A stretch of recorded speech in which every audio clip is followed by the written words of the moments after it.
Okay, welcome back to part 3. In this section we're going to look at how to construct the main page of this application.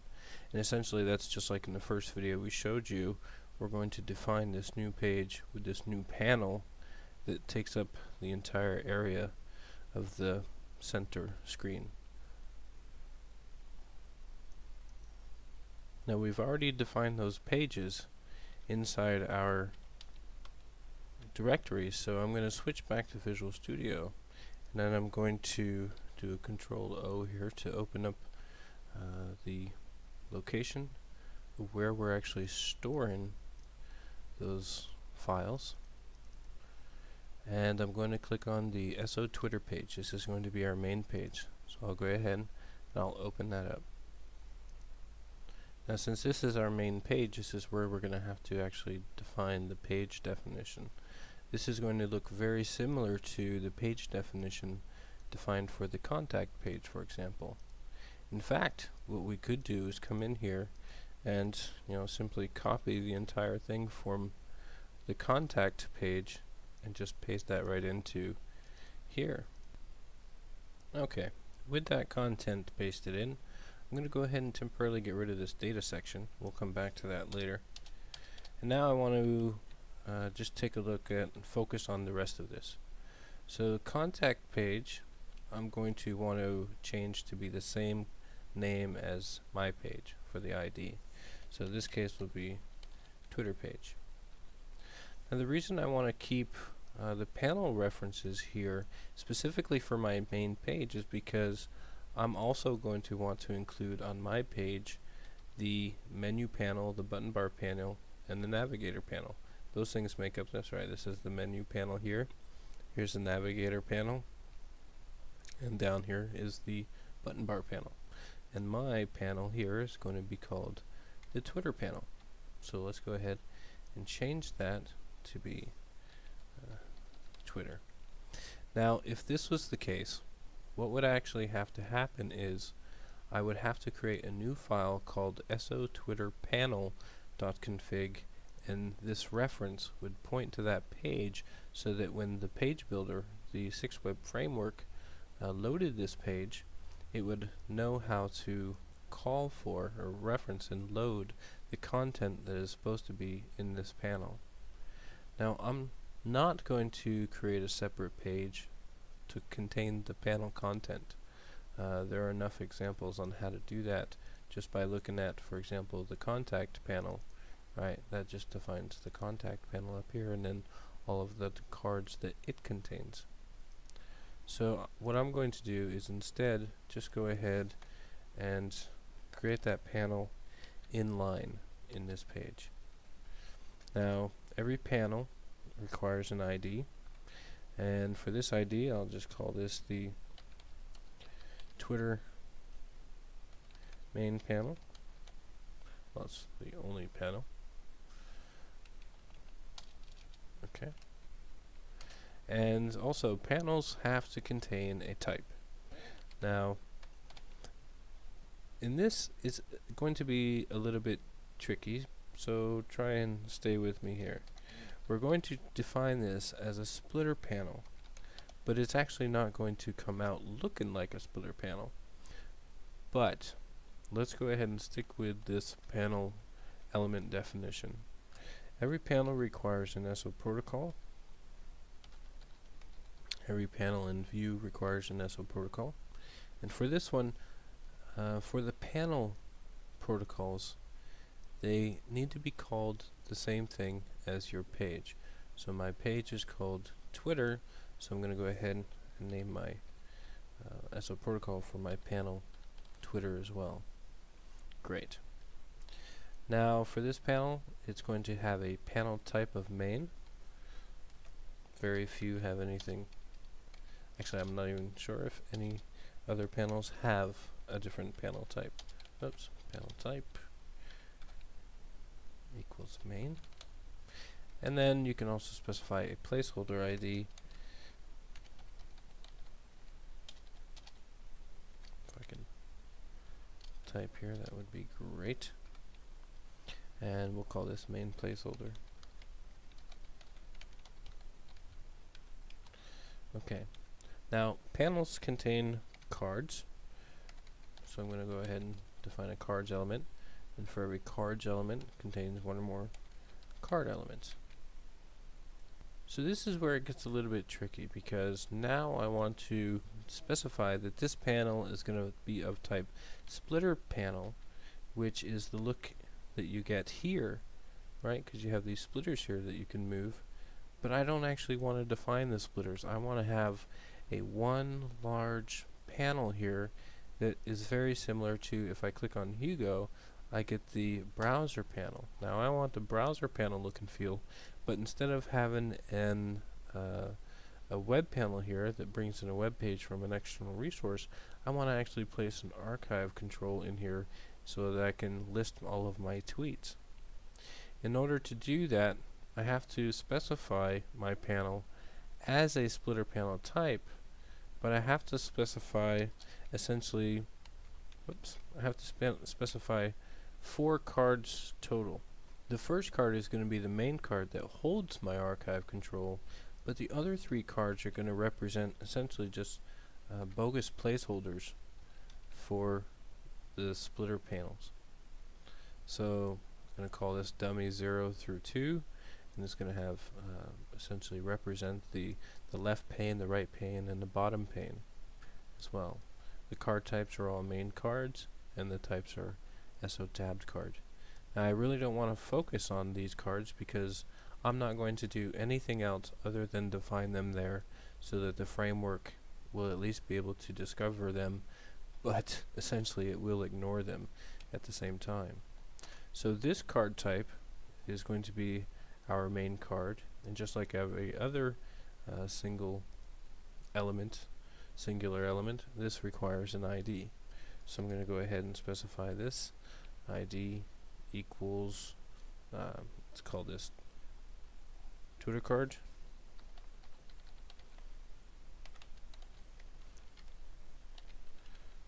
You don't have to capitalize these, I'm just kind of being a little bit strange. And for the type, because I want this card to have a tab very similar to the browser panel like this, I'm going to specify this as a SO tabbed card. Okay. There are several card types that you could define a card as.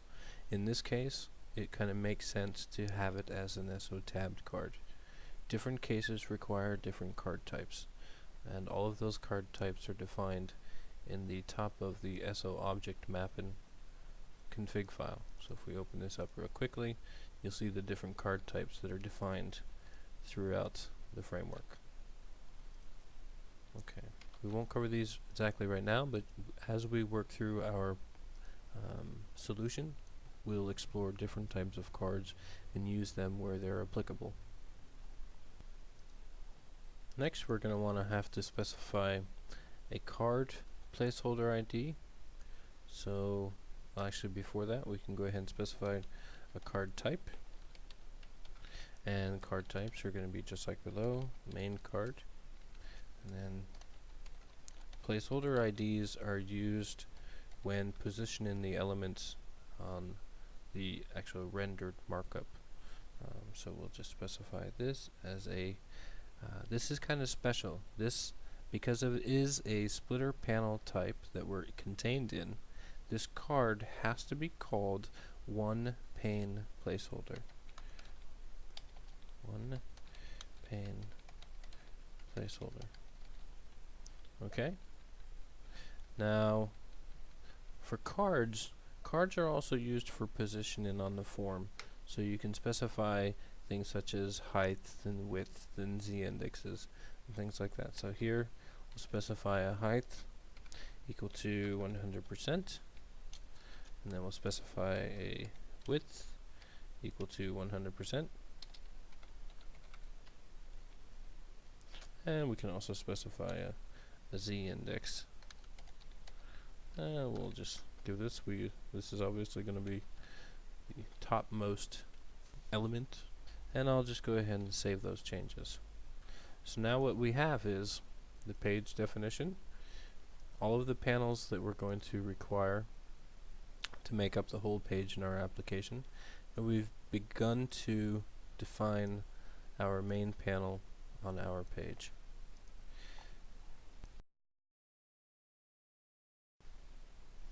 Now let's go ahead and start specifying some content that will be defined within our card. So this is going to represent what we see inside our card, and that is something very similar to this. We want an actual archive control here. In order to get that archive control, every card contains a views element. So we're going to go ahead and have to specify views. And then within this views element, we'll have to specify a single view that will contain control groups. So we'll go ahead and specify, we'll just lay all this out directly, and then we'll come back and modify each one. So views contain control groups, and then for each control groups, it has to contain one or more control group. And then inside each control group, we specify a controls element, which ultimately will contain one or more control element. Great. Now we have to go back up here to the view and begin to populate this with identification information, types and things of that nature. Okay, so I've gone ahead and defined all of the attributes for this view. This one will contain an ID called a single tab view. Let's go ahead and just get that E fixed. And then we'll define this as a type SO view. And essentially, any view that's defined within an SO tab card will be represented as a tabbed within that card. I'll specify an SO protocol for this view as Twitter archive, and I'll also specify a height of 100%. Now since I'm not defining a width here, a width should be inferred as 100% when rendered by the system. Now for the control groups are great for positioning elements on your form. They're probably what you'll be going to work with the most for positioning. So in this case, I'm going to give this guy an ID of, let's say, Twitter control group, and then I'm going to specify a type, and the only types that I've ever really used are SO control groups, SO control group. Now I'm going to specify a position, so what type of positioning do I want to use for this control group, and he's going to be absolute positioning. Now here's where you can also begin to specify additional positions on that form. So I'll go ahead and I'll specify, I'll start with the left equals 0 pixels.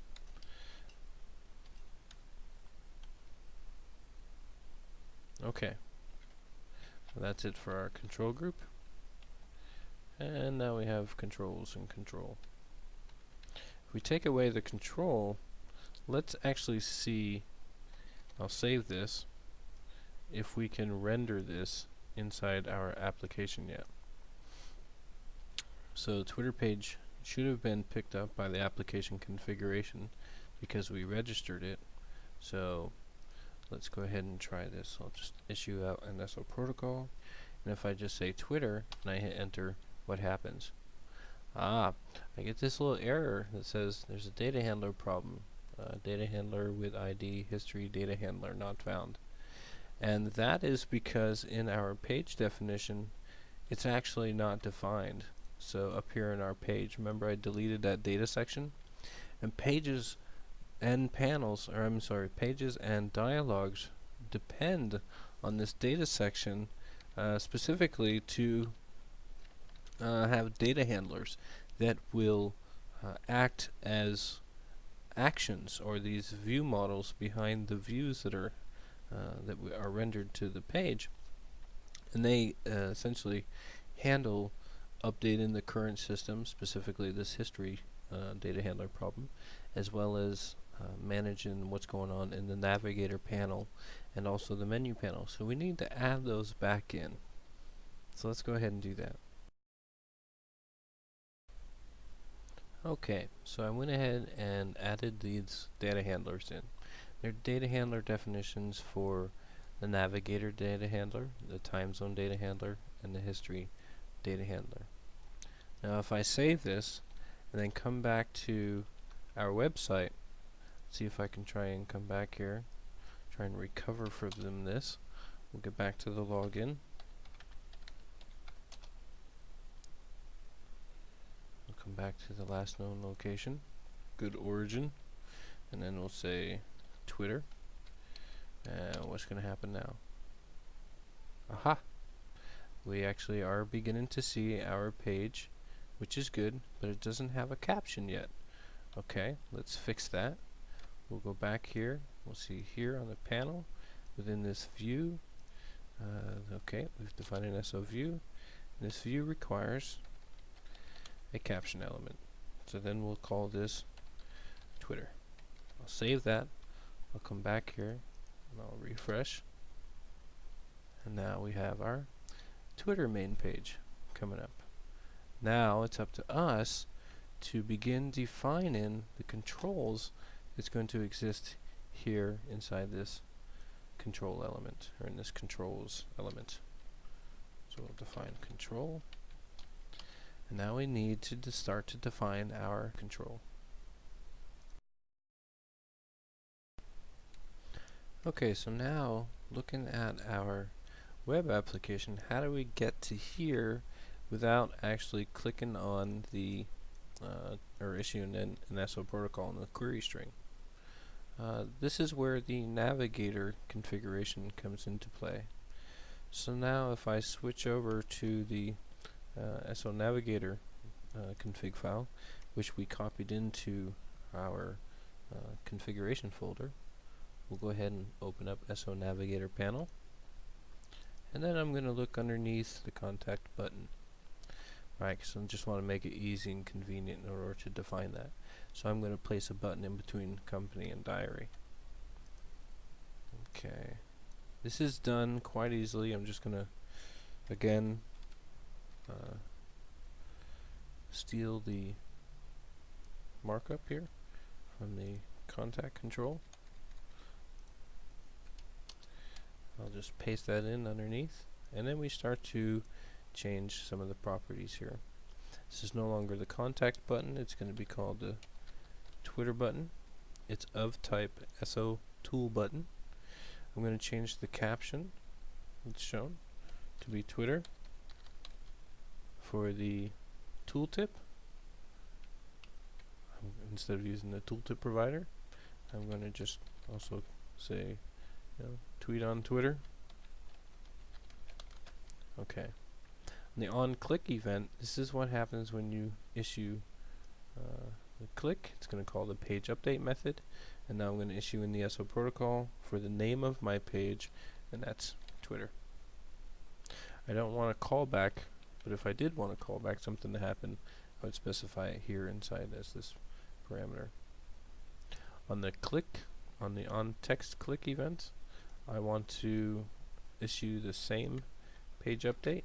So I'm just going to go ahead and paste that in here when the text is clicked. For a passive image, now it's like, what image do we want to be displayed? If I save this right now and I come back, we look at the application again. I'm just going to refresh this page. Default SO object mapping not found. Okay, this is good.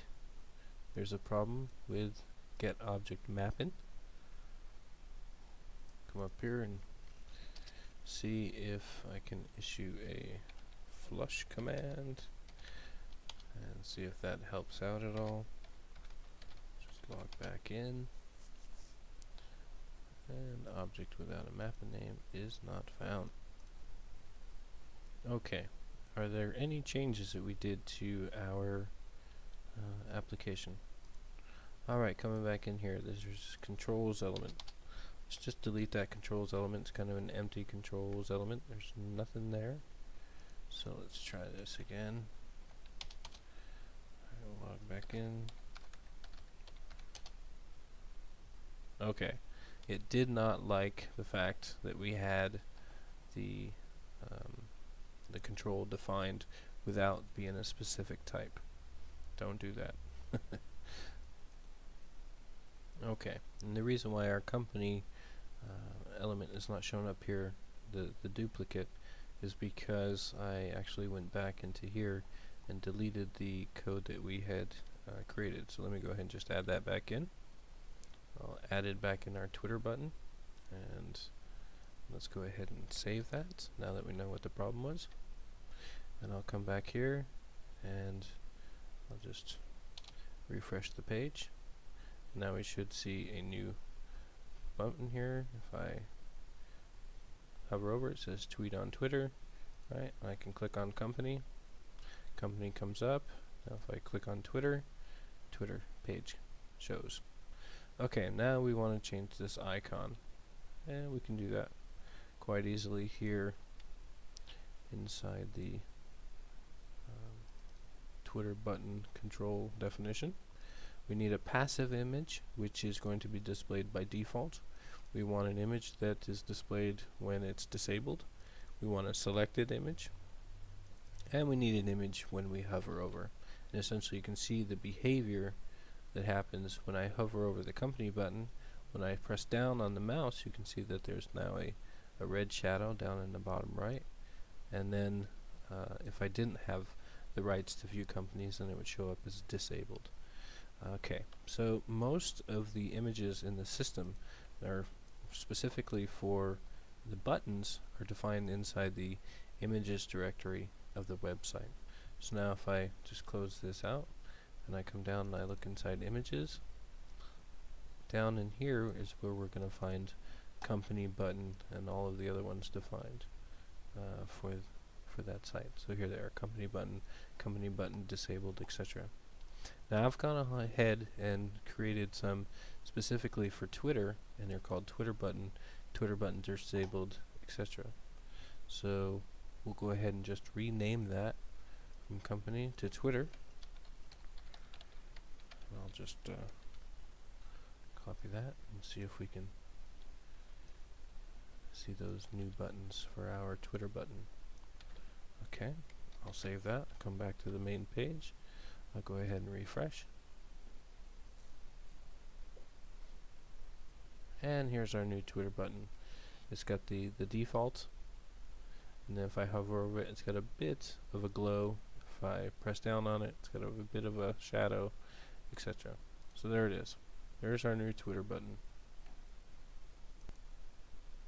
So that brings us to the end of this video. We've created our Twitter main panel. We've got a button here in order to navigate to this panel.